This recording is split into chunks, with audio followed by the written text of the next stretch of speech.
آج جو اعتراضات کرتے ہیں نا ابو حنیفہ، شافعی، مالک، احمد بن حنبل، چاروں فقہ پہ، ان میں یہ مسئلہ، فلان کتاب میں یہ غلط مسئلہ، آپ کو میں چھوڑ دیتا ہوں چاروں کو.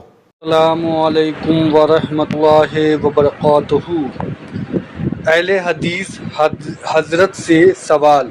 آپ کے پاس کوئی قانون مرتب ہے تو بتا دو، اس کو فالو کر لوں گا. تو ان کے پاس بھی کوئی مرتب قانون کوئی ہے ہی نہیں. وہ فوراً جواب میں کہیں گے قانون کیا، ہمارا قانون تو 1400 سال پہلے وجود میں آ گیا تھا، قرآن حدیث.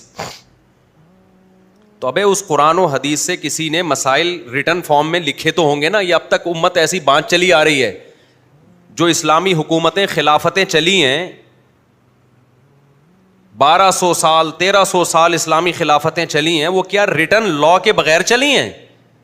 یا جج کو اختیار تھا کہ بخاری مسلم میں دیکھ کے جب بھی کوئی کسی کے پاس کیس آتا ہے بخاری مسلم کی اسٹڈی کر کے اس کا